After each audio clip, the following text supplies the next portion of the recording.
Good evening. This is Business Forum on WBS TV, and you're welcome to join us. I am Anita Mwangazi.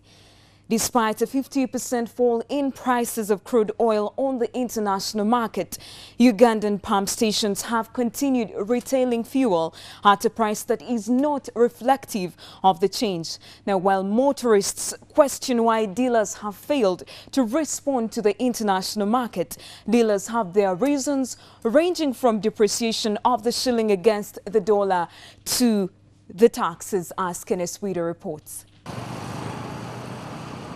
The world market has registered a historical drop in the price of crude oil by about 50% since June last year. This has resulted into a steady reduction in fuel pump prices in most countries, East Africa inclusive, except Uganda. The overall world prices come down. Half of the price. Uganda is too high. I don't know what they're doing. What is the economy balance like that? This one barrel, it was $100. Now it is less than $50. Now still Uganda, it is maintaining same price. What is that? How can the economy improve? Pump dealers in Uganda retail the commodity at a price not significant enough to the international market reduction. Since June last year, fuel price reduction in Uganda is only recorded at 200 Uganda shillings. To explain this paltry reduction, Vivo Energy Managing Director Hans Paulsen attributes this to depreciation of the shilling that is only being registered this month of January. We have crude and we have finished product, and in between there is value addition. And then we have the logistic chain, the time frame it takes, which means when you switch on CNN, you see 50, a drop of 20, it doesn't mean a drop of 20 in the pump. So there is a time frame in which to do that. Then there is actually the fact of the other factors we've talked about, which is primarily exchange rate, which again is not controlled by the petroleum industry, and neither is it controlled by Shell or Vivo Energy Uganda. Tanzania and Kenya have significantly reduced pump prices. In neighboring Kenya, a litre of super petrol retail at 92 shillings 88 cents after shedding off 9 shillings 13 cents. Diesel has dropped by 7 shillings 50 cents to retail at 83 shillings 35 cents, while kerosene, on the other hand, decreased by 5 shillings 78 cents to sell at 65 shillings 59 cents Kenya currency. We are not taking advantage of the situation. We are making sure that the customer gets full value and we deliver full value for the cost of doing product. There's a cost of delivering the service, and that's exactly what we're doing. If we want to improve the economy, the price will be worldwide. It had to be come down. When petrol is come down, everything will be cheaper. If the petrol is high, I think they should reduce it to like other countries. The crude oil price has fallen by more than 50% since June, when it was $100 a barrel. It is now $50 a barrel. This comes after nearly 5 years of stability. Though Kenya and Tanzania are in free economy just like Uganda, business is regulated with price determining authorities, unlike Uganda, where every business person sets his own price without being punished. An encroacher has no legal rights, according to Finance Minister Maria Kiwanuka. This follows complaints by Uganda Investment Authority of being dogged by lawsuits from investors evicted from land reserves. Maria Kiwanuka, however, says and urges UIA not to be intimidated by the lawsuits because the encroachers are the ones on the wrong side of the law. Investment is always at war with environmental conservation and all protected areas. Uganda Investment Authority, being the licensing body for investment, is now dogged by lawsuits from angry investors who are evicted from protected areas like forest reserves. And court cases against UIA arising out of encroachment on industrial park land and irregular secondary land allocations by the Uganda Land Commission and district authorities, for that matter. This confusion follows the issuance of land titles by Uganda Land Board on protected areas, which leads to clashes with the Uganda Investment Authority. Finance Minister Maria Kiwanuka, however, says that an encroacher has no legal rights. I'm sure the lawyers amongst us will tell us an encroacher has no legal rights.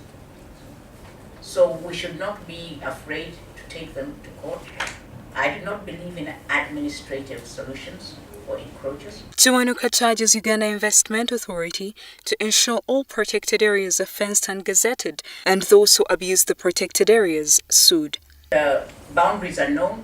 Encroachers will certainly be very quickly dealt with, and I think Mr. Sekalala has a lot of expertise in IT, and I think it could be possible to Google the parks to make sure that as of such and such a date, there are no encroachers there. So anyone coming after that, complete with family cemetery headstones and so on, it can be proved that they were not there.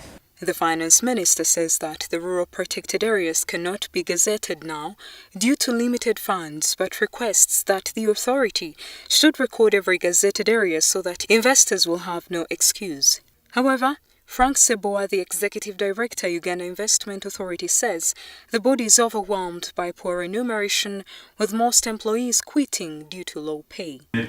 Adequate remuneration to staff to prevent depletion of vital staff and to attract better skilled employees. Almost 15% of key staff have left in the past 1 year or so, and more than 50% of the fresh recruits we Uganda Investment Authority has been made the sole licensing body for investment on land to reduce and control the clashes with investors. Educationists are tasked to make learning as practical as possible to ensure learners can make a living even without university education, and this is in a bid to create more employment for the big youth bulge, as most drop out of school and those that move on to university graduate only to find no employment.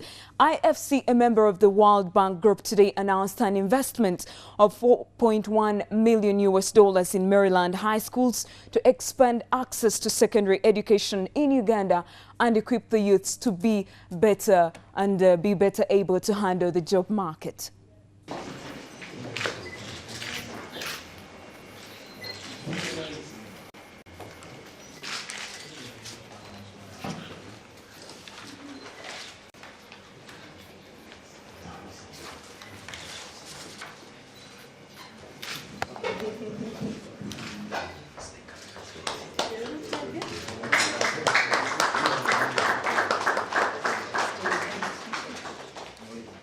Education is the future of Africa.